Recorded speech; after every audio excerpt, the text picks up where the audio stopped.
here, the Frugal Crafter. Today I'm going to show you how to make this beautiful Christmas card and envelope really quick and easy, and I'm going to show you how you can pack so you can take all your supplies to a friend's house or to a crop and bring everything you need but not have to bring everything but the kitchen sink. So I have enough supplies to make 25 Christmas cards in this little lunchbox. Isn't that cool? And I've got these cool little containers inside that hold all of the goodies. Well, before I show you exactly what I have inside, let me show you these containers, these little divided bento boxes. These are by easylunchboxes.com, and I'm going to have a giveaway on my blog. I'll put a link below so you can go over there and sign up to win a set of 4 of these and a cool cooler. Well, of course it'd be cool. It wouldn't be a warm cooler. I guess it would keep things warm. I'm not 100% sure on that. But I will have a giveaway so you can win, you know, your choice of colors and for these. And they're super sturdy and they're really awesome for not only your lunches but also your craft supplies. So let's go to the table. I'm going to show you exactly how I crammed 25 cards worth of supplies in here, and we're going to make that card super quick. So let's go to the table and I'll show you how it's done. Okay, here's another peek at my card and envelope, but let's get to what you really want to see, the organization. Inside the bag, I have first my envelopes and cards, and these were from a set. It was I think it had like 100 different cards and envelopes, and they're just the flat panel cards and invitation size envelopes. I thought I would use them, but I've had them for years and never used them for much, so I grabbed all the mint. So there's 25 in here, and I thought they would be perfect for this holiday card. I have a couple just pieces of scrap paper that I'll use to protect my work surface.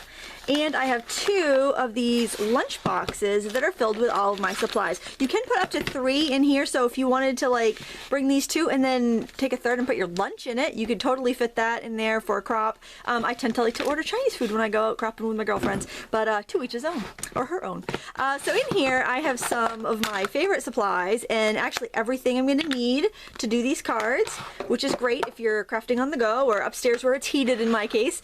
And let's just go through what we have. The first thing we're going to do is our stamping portion of the card. So we're going to want our flat panel, and this is just a mint green cardstock. Basically, it's nothing fancy. You could adhere it onto a folded card base. I'm going to keep it a flat card and then either put a photo on the back of my family or just tuck that in right before I mail it out, because I'm totally running behind this year. And I'm using some circle stamps by Ellen Hudson, and actually a viewer gave me these. It was so sweet. I want to thank Marianne for that set. It was awfully nice of you to send that to me. And then I've got these tiny little cubes of ink, and I bought these years ago, but I always use them for my Christmas card making because I can bring them with me because they're so tiny. And what I do when they run dry is I just re-ink them with whatever my closest dye ink re-inker I have is. So I tend to use a lot of Stampin' Up, so I just re-ink them with Stampin' Up. And since I have just a variety of circles here, it's not a holiday stamp set, but I really like the look. I'm just going to use some of these circles. So why don't we go ahead and do that? We'll just unpack the boxes as we go. So another tip, when I'm using ink pads like this, I like to put the lid right next to it because otherwise it's hard to tell with dye-based ink what your color is. So I'm just opening these up and setting them next to each other. And then also I try to keep my stamps right next to the ink color that I'm using. That way I don't mistakenly put the wrong ink on top and then contaminate my ink pad. So here I'll start with this blue. And maybe do that a couple times. So, you know, it does take you a few seconds more to stamp just because you have a small ink pad and a larger stamp that you have to go over, but it's usually not too bad. Sometimes I rub the ink pad on the stamp. It just gives me a nice good coverage. But you know what? I wouldn't worry about it being too perfect. Have a good time with it. That's why we craft, especially at Christmas time. Continue stamping circles in a random arrangement on your card base using a variety of the blue and green inks that you've selected. This tone-on-tone stamping will look elegant, you really can't mess it up, and it's going to look kind of chic and modern too. Plus, it's simple. So once you have all the motifs stamped that you want, to tie it all together, I suggest using the darkest color that you've been using and inking the edges. That will tie in any of the darker spots that kind of stand out at this moment. You want to make sure you cap up your inks when you're done using them, and you can put them right back in the storage box if you want. And in this storage box, I have my clean supplies, so no messy inks in there. I have my scissors and some leftover paper strips from last year. I'm just going to ink the edge of the paper strip I've chosen. That will make it match my card base a little better. And I'm just going to glue it down, just making a little decorative border strip. flip the card over and trim off the excess, and that will give you a nice, neat look. Now I wanted to use sequins to embellish this card, so I have them in there, and I also have a couple baby wipes. Now if I put my glue tip down in the jar on top of a baby wipe, it'll keep my nozzle from clogging, so I'll be able to glue down all those sequins without things getting clogged up. I really have been loving the Instagram look lately, so I took a square punch and just punched squares out of strips of leftover Christmas paper and then cut around them to make that little Polaroid look. And of course, I saved the middles for my punched art because that's a perfect area to stamp my sentiment, which is Merry and Bright. It's a Christmas card stamp I had for a long time, but I really like it. I just want to make it match my motif, so I'm stamping some tiny little specks in the back, just like I did on the card base. And to give my title a little bit of shimmer, I'm simply using a glitter pen to go over the letters that I stamped. You can see it has a little bit of sparkle there. That was a Copic Spica glitter pen. Now I'm using a little bit of aqua baker's twine, and I'm wrapping it around that little Polaroid frame, and I'm just going to glue it to the back using the glue I have been using. You might want to make the string a little longer and tie it if you're impatient, but a little dab of glue will do ya, I think. And then just set it right down on your card wherever you want your sentiment to be.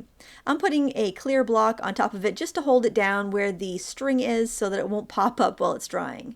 And then just put the inside square piece right back in.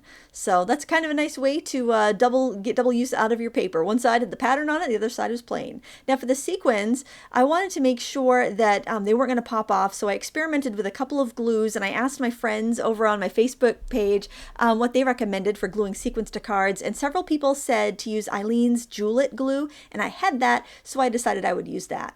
Now that's a little State of Maine I die cut out of some glitter paper that I got at the Dollar Tree, and I thought that would be really cute since I'm from Maine, and it just I think looks really cute on the glitter paper, so I'm using that for my embellishment. I also cut some snowflakes out of that glitter paper, but I thought it lost the detail quite a bit, so I think I'm probably going to use mostly the little Maine cutouts that I made.